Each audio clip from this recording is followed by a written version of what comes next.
Power of control and supervision.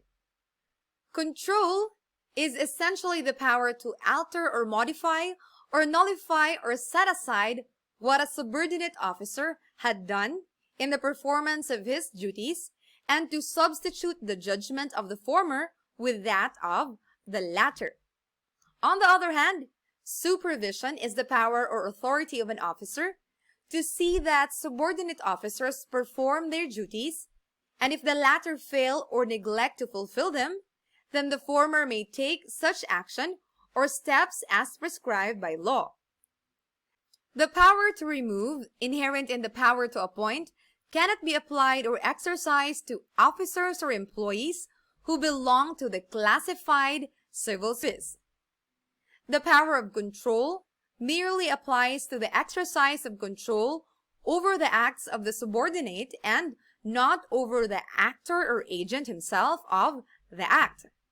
The power of control of the president may extend to the power to investigate, suspend, or remove officers and employees who belong to the executive department if they are presidential appointees or do not belong to the classified service.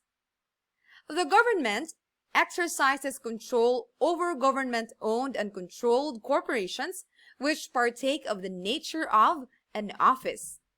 The power of control is entirely different from the power to create public offices.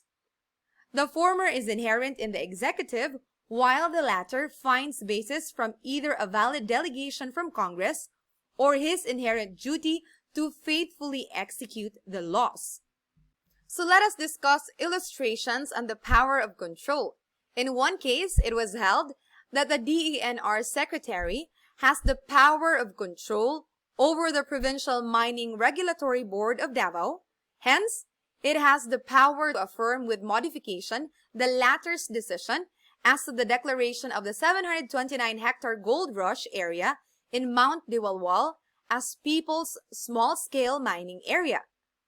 In another case, the court held that the National Electrification Administration, or NEA's disciplinary jurisdiction over the petitioners stems from its power of supervision and control over regulated electric cooperatives and over the board of directors who manage their operation. In the exercise of this broad power, the NEA may take preventive and/or disciplinary measures, including the suspension, removal, and replacement of any or all of the members of the board of directors, officers, or employees of the cooperative. The enactment in March 1990 of the Cooperative Code and RA number 6939 establishing the CDA did not automatically divest the NEA of its control over the NEA's regulated entities.